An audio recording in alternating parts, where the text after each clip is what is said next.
चॉकलेटी हीरो वहीद मुराद साहब के इस वक्त हम घर पे मौजूद हैं और ये तारीख में पहली मर्तबा उनकी हयात के बाद ये घर दिखाया जा रहा है। और ये उनका कमरा है जहां इस वक्त मैं मौजूद हूं। ये जाहिर है कि यहाँ उनका बेडरूम था और यहीं पर 50 साल पुराने ताले अभी भी अपनी हकीकी हालत में मौजूद हैं। तारीख में पहली मर्तबा उनकी हयात के बाद उनके घर को एक्सप्लोर किया जा रहा है, उनके घर को दिखाया जा रहा है और यहीं पर बैठकर वो अपनी ही मूवीज को टीवी में देखा करते थे।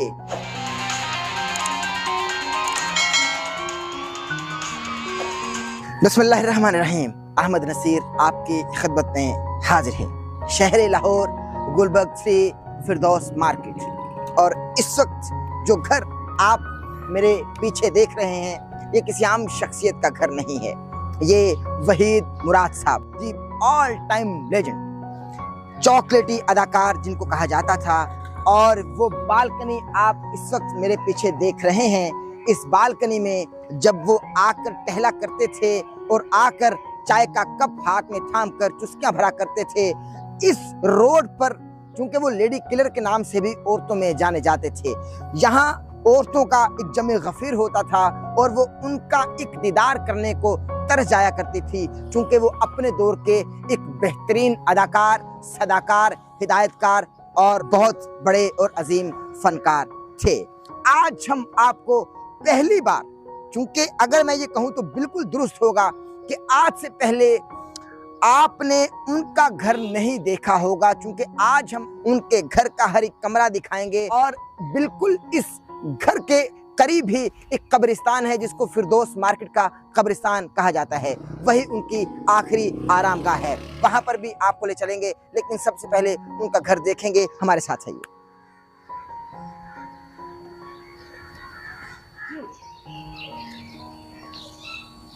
नाज़रीन, इस वक्त हम वहीद मुराद साहब के घर के अंदरून में मौजूद हैं। अभी आपको उनका घर दिखलाने वाले हैं और आप इस वक्त वो लॉन देख रहे हैं जहां शाम के वक्त वो टहला करते थे। जिंदगी में मुश्किलात आती हैं और ये जिंदगी में मुश्किलात हमेशा नहीं रहती, ये तो तजर्बे के बाब में अपने दस्तखत करके चली जाती हैं। हमें साबित कदम रहना होता है। दिल बर्दाश्त होने वाले जिंदगी से हार जाते हैं और तारीख माजी का हिस्सा बन जाते हैं। वहीद मुराद साहब भी माजी का हिस्सा बन गए, मगर वहीद मुराद साहब आज भी करोड़ों दिलों में जिंदा हैं।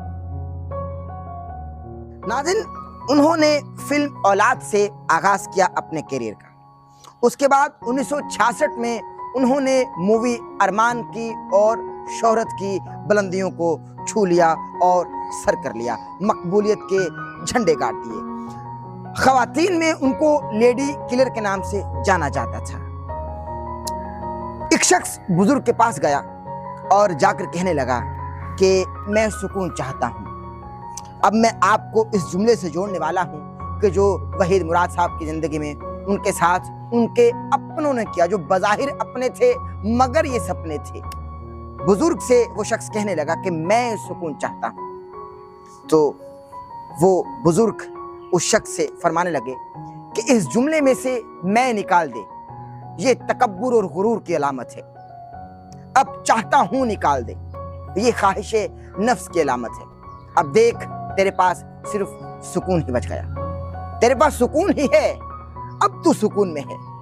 तो नाज़रीन, बसा औकात हमारे अपने, जिनको हम समझते हैं अपने, बज़ाहिर वो थे सपने। वहीद मुराद साहब से अपनों की जानिब से जो उनके साथ सुलूक किया गया वो उनसे बर्दाश्त ना हुआ और आखिरकार वो 45 वर्ष की उम्र में हमको दागे मुफारिकत दे गए। उनकी एक बेटी जिसका नाम आलिया और उनका बेटा जिसका नाम आदिल है। तारीख बताती है कि जब वो आखिरी बार अपने बेटे की सालगिरह मना रहे थे और उसी वक्त वो कमरे में चले गए और कमरे में जाकर जब बार बार उनका दरवाज़ा खटखटाया जाता रहा तो वो दरवाज़ा नहीं खोल रहे थे और आखिर देखा गया कि वो इंतकाल पा चुके हैं और दागे मुफारकत दे चुके हैं, अपने जान जाने आफरीन के सुपुर्द कर चुके हैं। आज वही घर है जहां पर वहीद मुराद साहब टहला करते थे, जहां वो चहल कदमी किया करते थे।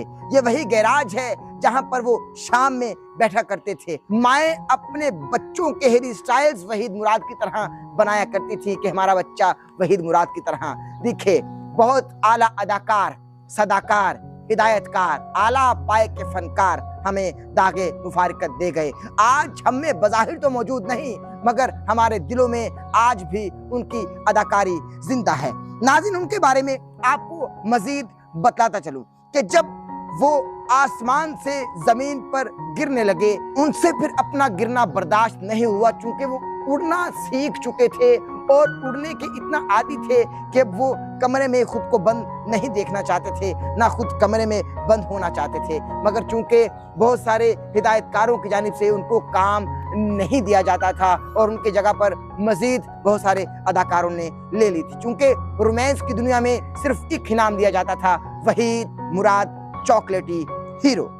अब उनके बहुत सारे दोस्तों ने उनसे कहा कि वहीद मुराद, जो कि तारीख बतला रहा हूं, तुम ऐसा करो कि एक फिल्म प्रोड्यूस करो, उसको डायरेक्ट भी तुम खुद करो, उसको लिखो भी तुम खुद। हो सकता है कि गिरती हुई दीवार को सहारा मिल जाए। वहीद मुराद साहब ने एक मूवी को लिखा, डायरेक्ट किया और उसी को प्रोड्यूस किया। फिल्म का नाम रखा हीरो, इसलिए कि वो समझते थे कि अब वो हीरो नहीं रहे, उनको लोग 2 नंबर कहने लगे थे।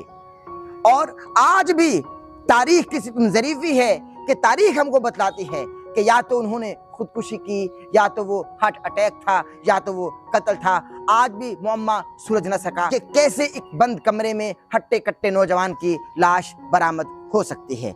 अपनों की सुलूक को बर्दाश्त न कर सके, जिसकी वजह से उन्होंने शराब और तंबाकू नोशी शुरू कर दी और यही वजह है कि उनको पेट का अल्सर हो गया।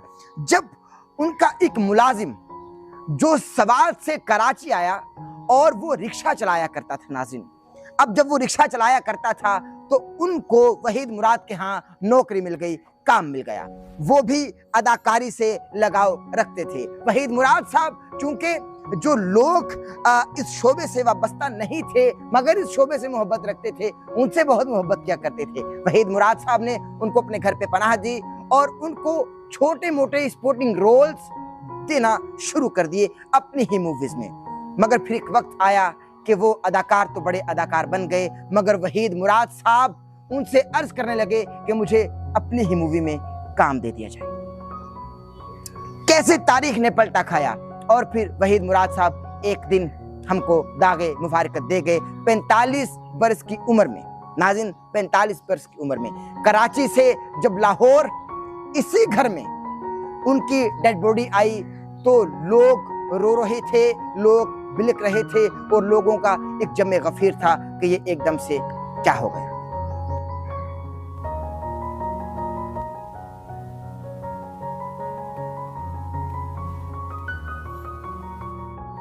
नाज़रीन, चॉकलेटी हीरो वहीद मुराद साहब के इस वक्त हम घर पे मौजूद हैं और ये तारीख में पहली मर्तबा उनकी हयात के बाद ये घर दिखाया जा रहा है जो कि आप हमारी स्क्रीन पर देख रहे हैं।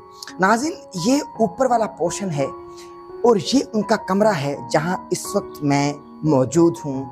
ये जाहिर है कि यहाँ उनका बेडरूम था और यहीं पर वो आराम किया करते थे। स्क्रीन्स में आप देख रहे हैं और ये वो अलमारियाँ हैं, ये वो मस्कन है जहाँ वो मकीन थे। जाहिर है यहीं पर वो अपने ज़िंदगी के दिन गुजारा करते थे।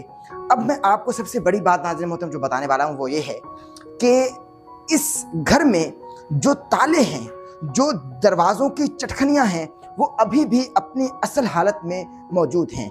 50 साल पुराने ताले अभी भी अपनी हकीकी हालत में मौजूद हैं। घर रेनोवेशन बिल्कुल भी नहीं हुआ, जितना हुआ है वो ये है कि बस दरो दीवार को रंग रोगन किया गया है, बाकी घर अपनी असल और हकीकी हालत में मौजूद है। ये आप देख रहे हैं कि चटखनियाँ, ये वॉशरूम है और इसी वॉशरूम को वो यूज़ किया करते थे।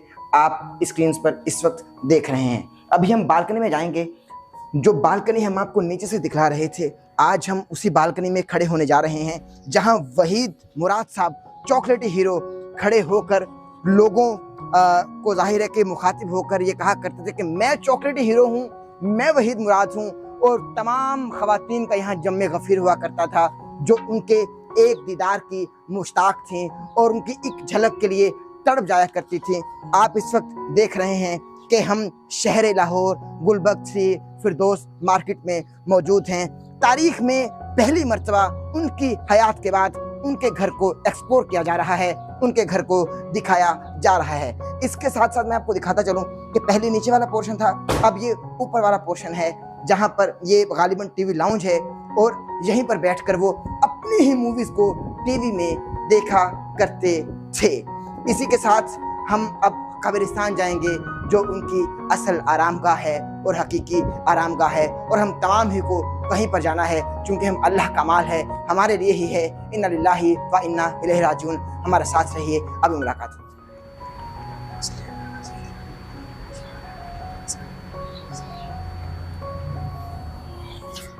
नाज़रीन, चॉकलेटी अदाकार, फिल्म इंडस्ट्री पर राज करने वाले, जिन्होंने एक दहाई तक फिल्म इंडस्ट्री पर ना सिर्फ राज किया बल्कि अपना लोहा मनवाया और अदाकारी के ऐसे जोहर दिखलाए कि तमाम ही लोग इनको चॉकलेटी हीरो कहने लगे, यानी ये चॉकलेटी अदाकार से मशहूर हुए। मुझे जॉन एलिया साहब का एक जुमला याद आता है कि हम हसीन तरीन, अमीर तरीन, ज़हीन तरीन और इस दुनिया में हर हवाले से बेहतरीन होने के बावजूद भी बिलाखिर मर जाएंगे। ये है ख्वाहिशात, ये हैं आरजुएं, ये है आपका बैंक बैलेंस, ये है आपका सोचना, आपका जागना, आपका उठना, आपका ख्वाब देखना, सब कुछ ये पड़ा है। गुरूर, तकब्बुर और नफ्से अम्मारा की लज्जतों को चखना, सब कुछ यहाँ है।